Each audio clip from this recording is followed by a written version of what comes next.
आप सभी कोई 15 अगस्त अर्थात भारत देश की आज़ादी का दिवस के जश्न की तैयारियों में जुट गए होंगे। बहुत खुश होंगे कि हम आज़ाद देश में सांस ले रहे हैं। हम खुश होंगे कि हम अपनी आज़ादी से, अपनी मर्ज़ी से कुछ भी कर सकते हैं। खुश होना भी चाहिए, लेकिन क्या आपने कभी जानने की कोशिश की कि इस आज़ादी के बदले हमें कितनी बड़ी कीमत चुकानी पड़ी है? कितनी महंगी है हमारी आज़ादी? अगर नहीं पता तो चलिए आज आप हमारे साथ 10 मिनट समय बिता लीजिए। मैं आपको अंग्रेज़ों के 200 वर्षों के क्रूर शासन और भारतीयों की दिलेरी की कहानी बताएंगे, जो आपको एक भारतीय होने के नाते अवश्य जाननी चाहिए। 15 अगस्त के अवसर पर हमारा यह वीडियो विशेष है आपके लिए। नमस्कार, सफ़र 24 से मैं रंजन कुमार। भारत की गुलामी से आज़ादी तक ब्रिटिश राज की काली दास्तान की है ये कहानी। सदियों की जंजीरें तोड़कर भारत ने आज़ादी की सांस ली, लेकिन वह सफ़र खून, आंसू और संघर्ष से भरा था। ब्रिटिश अंग्रेज़ों का भारत में आगमन एक व्यापारिक कंपनी के रूप में हुआ, जो धीरे धीरे साम्राज्यवादी जाल में बदल गया। आइए उस ऐतिहासिक घटना को जानें, जहां हर कदम पर भारतीयों की बहादुरी और ब्रिटिश की क्रूरता की कहानी छिपी है। हमारा आज का यह वीडियो इतिहास के पन्नों से निकली वो सच्चाई है जो हमें याद दिलाती है कि आज़ादी की कीमत हमें कितनी महंगी चुकानी पड़ी। बात 1600 ईस्वी की है, जब अंग्रेज़ों ने एक कंपनी बनाई जिसका नाम ब्रिटिश ईस्ट इंडिया कंपनी थी, जो मसाले और कपास का व्यापार करने के लिए बनाई गई थी। 1608 में कप्तान विलियम्स हॉकिंस ने सूरत बंदरगाह पर अपना कदम रखा। यह भारत में ब्रिटिशों का पहला आगमन था। मुगल बादशाह जहांगीर ने बिना कुछ सोचे समझे उन्हें व्यापार करने की इजाज़त दे दी। मुगल बादशाह अंग्रेज़ों की चाल नहीं समझ पाए। अंग्रेज़ों ने धीरे धीरे अपने पैर पसारने शुरू कर दिए। मद्रास, कलकत्ता और बॉम्बे में अंग्रेज़ों ने फैक्ट्रियां बनाई। यह सिर्फ व्यापार नहीं था, बल्कि यह अंग्रेज़ों के भारत में साम्राज्य स्थापित करने की नींव थी। 1757 में पलासी की लड़ाई ने एक झटके में सब कुछ बदल दिया। रॉबर्ट क्लाइव ने नवाब सिराजुद्दौला को पलासी के युद्ध में हरा दिया और बंगाल पर कब्जा कर लिया। अंग्रेज व्यापारी से सीधे मालिक बन बैठे। वे अब दूसरे राजाओं को कठपुतली बनाकर लूटने में लग गए। किसानों से भारी लगान और व्यापारियों से टैक्स वसूले जाने लगे। भारत की संपदा को इंग्लैंड भेजा जाने लगा। सोने की चिड़िया कहे जाने वाले हमारे भारत देश से सारे सोने, चांदी, हीरे, मोती और कीमती चीज़ें ले गए और भारत को कंगाल बना दिया। ऑक्सफैम की टेकर नॉट मेकर के 2025 की रिपोर्ट के अनुसार 1765 से 1900 ईस्वी तक के बीच अंग्रेज़ों ने भारत से 64.82 ट्रिलियन डॉलर की संपत्ति लूट ले गए। जी हाँ, 64 ट्रिलियन डॉलर, जिसमें से 33.8 ट्रिलियन डॉलर ब्रिटेन के सबसे अमीर 10% लोगों के पास गए। इस राशि का एक बड़ा हिस्सा सोने और चांदी के रूप में था, क्योंकि भारतीय व्यापारियों को काउंसिलिंग बिल के माध्यम से भुगतान के लिए लंदन में सोना चांदी जमा करना पड़ता था। इस राशि की तुलना में कहा गया है कि यह इतनी बड़ी थी कि 50 पाउंड के नोटों से लंदन को 4 बार ढका जा सकता था। इतनी लूट हुई। अंग्रेज़ों ने भारत से इतनी बड़ी लूट की। चलिए अब थोड़ा आगे चलते हैं। पलासी की लड़ाई के बाद ब्रिटेन ने मैसूर के टीपू सुल्तान और मराठों को टारगेट किया और छल प्रपंच से टीपू सुल्तान और मराठों को हराकर उनकी सल्तनत हासिल कर ली। 1806 में वेल्लोर का विद्रोह हुआ, लेकिन अंग्रेज़ों ने इसे दबा दिया। कंपनी अब पूरे भारत पर हावी हो चुकी थी।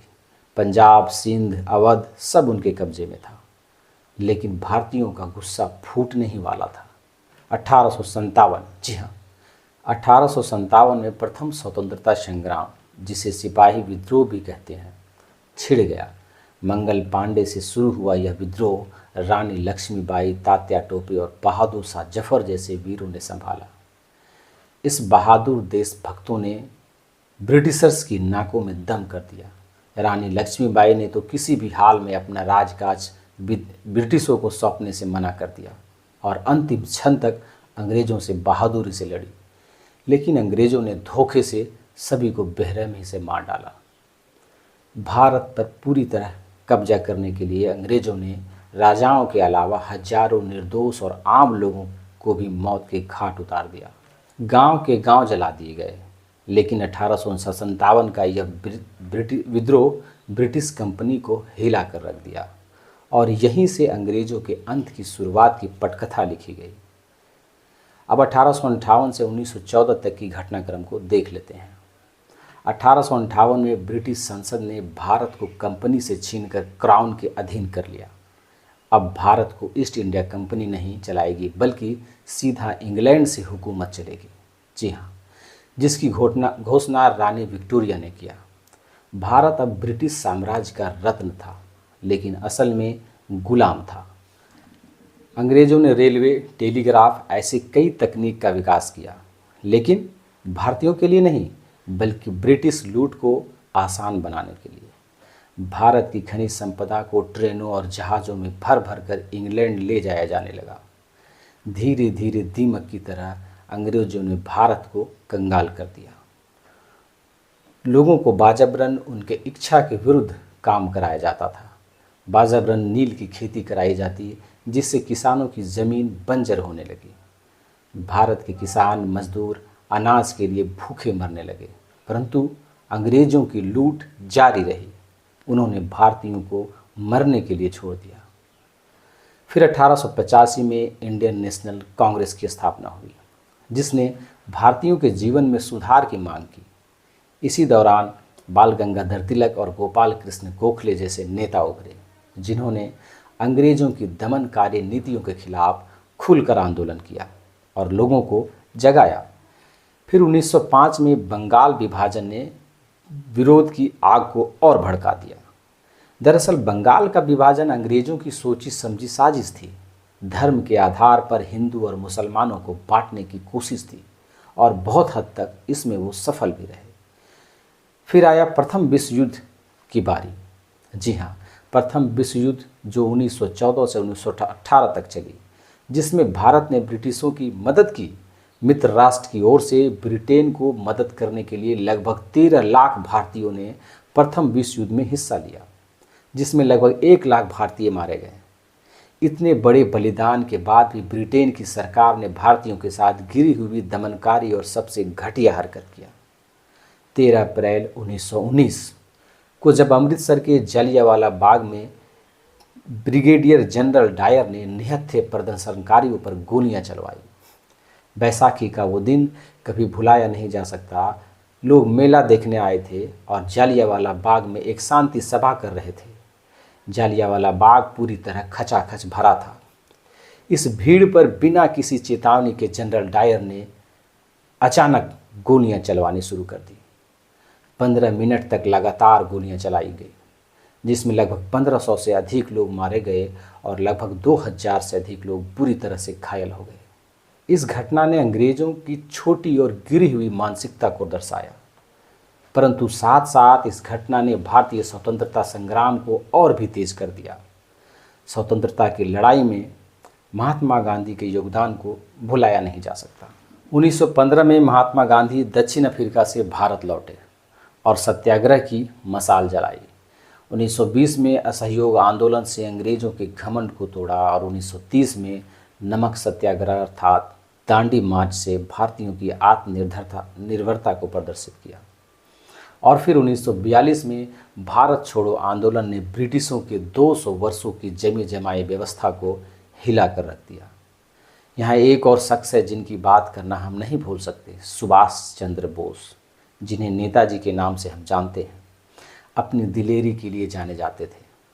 अपनी जाबाज फौज और तेज़ दिमाग से अंग्रेज़ों को कई मौक़ों पर मात दिए। बोस की आज़ाद हिंद फौज ने अंग्रेज़ पर बाहर से अर्थात दूसरे देश से हमला किया। सुभाष चंद्र बोस आज भी एक रहस्य हैं। उनकी मौत हो गई या जीवित हैं कोई नहीं जानता। हालांकि उनके ज़िंदा होने की खबरें बीच बीच में आते रहती हैं। अंग्रेज़ों को आज भी उनकी तलाश है। ऐसे अनगिनत योद्धा पैदा हुए हमारे देश में, जिन्होंने भारत की आज़ादी में अपनी जान लगा दी। भगत सिंह, चंद्रशेखर आज़ाद, सरदार वल्लभ भाई पटेल, बिपिन चंद्र पाल, पंडित जवाहरलाल नेहरू, सावित्रीबाई फुले, मौलाना अबुल कलाम आज़ाद, राम प्रसाद बिस्मिल, डॉक्टर राजेंद्र प्रसाद और न जाने कितने अनगिनत नाम हैं। अगर सभी का नाम लेने लगें तो शायद पूरा दिन निकल जाए। खैर, आगे बढ़ते हैं। प्रथम विश्व युद्ध के 20 साल बाद शुरू हुआ द्वितीय विश्व युद्ध, जो लगभग 7 वर्षों तक चला, जिसने पूरे विश्व की अर्थव्यवस्था को बर्बाद कर दिया। और इसमें पूरी तरीके से ब्रिटेन भी बर्बाद हो चुका था। ब्रिटेन की पूरी अर्थव्यवस्था चौपट हो चुकी थी। साथ साथ भारत की अर्थव्यवस्था को भी चौपट किया गया। ब्रिटेन अब अपना देश चलाने लायक नहीं बचा, जिससे भारत पर उसकी पकड़ ढीली पड़ने लगी। और इसी का फ़ायदा उठाया भारतीय स्वतंत्रता सेनानियों ने। महात्मा गांधी ने भारत छोड़ो आंदोलन की रणभेरी बजा दी और आखिरकार 1947 में भारत आज़ाद हुआ। पहली बार 15 अगस्त को नेहरू ने तिरंगा फहराया, देश के पहले प्रधानमंत्री बने। परंतु दुख की बात यह है कि आखिर में हमारे देश को आज़ादी की बहुत बड़ी कीमत चुकानी पड़ी। अंग्रेज़ों ने जाते जाते भारत को 2 टुकड़ों में बांट दिया, भारत और पाकिस्तान।